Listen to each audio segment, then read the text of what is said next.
पुण्यातल्या वाढत्या गुन्हेगारी विरोधात राष्ट्रवादी शरदचंद्र पवार पक्षानं आंदोलन सुरू केलंय। रोहिणी खडसेंच्या उपस्थितीत राष्ट्रवादी शरद पवार पक्षाचं आंदोलन सुरू आहे। ढासळलेली कायदा सुव्यवस्था आणि महिला सुरक्षेच्या प्रश्नावर हे आंदोलन पुकारलं गेलंय।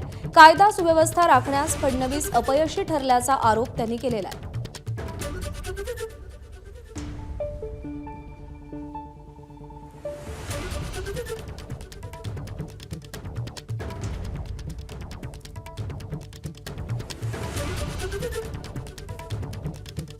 पुण्यातील वाढत्या गुन्हेगारीच्या विरोधात राष्ट्रवादी शरदचंद्र पवार पक्षाच्या वतीनं आंदोलन केलं जात आहे।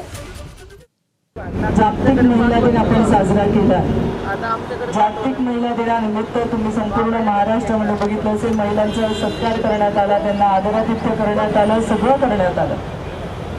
365 दिवसांपैकी एक दिवस महिला दिन साजरा करायचा, महिलांच्या प्रती त्यांचा सन्मान करायचा आणि एक दिवस आटोपला की परत दुसऱ्या दिवशी जैसे थे ते तसं आमचं महिलांचं वातावरण कसं आहे तसंच महाराष्ट्रामध्ये आपल्याला बघायला मिळतं। या जागतिक महिला दिनानिमित्त आम्ही मुख्यमंत्री महोदयांना आमच्या राष्ट्रवादी काँग्रेस प्रदेश कार्यकारिणीच्या संपूर्ण महाराष्ट्रातल्या महिला पदाधिकाऱ्यांना घेऊन निवेदन द्यायला गेलो।